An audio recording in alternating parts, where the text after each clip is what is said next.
I love watercolor. It's so fresh and it's so spontaneous and it's so exciting. I believe very strongly that we're all born to create, and I think that you can do it if you think you can. It takes desire, it takes determination, and it takes practice.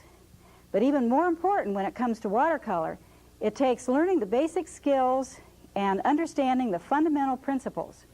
And that's what I want to show you in this video. Now, the other materials that you need, this is the fun part, is the palette.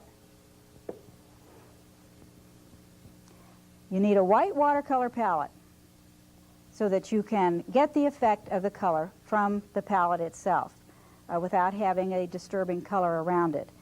In watercolor, you need a lip on the palette or an edge on the palette. It's very important to have that because it'll just run off. You can't use the paper palettes that you see in the stores. You don't need so many colors, and I'm going to show you in a little bit how you can mix with just a few colors and get all the colors of the rainbow.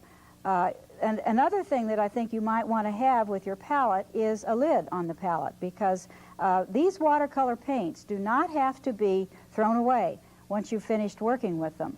You can leave them on the palette, and when you go back to the palette, you simply spray it with a little bit of water, and the colors will be reactivated and ready to paint with again.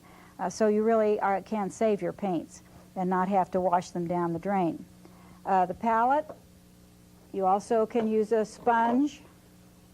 They come in very handy. I always have my little knife handy. I use this as a painting tool as well as to take the paper off of the blocks. Very handy to have some pliers in case the tube's lids are sticking for you. You need your paper towels. Now, one of the most important things, and the last thing I'm going to talk about with your materials, is your water containers. I can't emphasize enough that you really do need 2 water containers.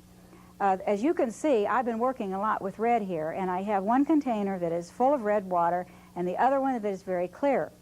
And what I do is I rinse the paint off in the dirty water, and I pick up clean water from the other container before I go back into my palette. And when I go back into my palette, then I've got nice clean water to pick up the paint on my brush, and I don't get any of the paint that comes from the other colors that I've been using. Now, this works very well unless you mistakenly get into that clean color.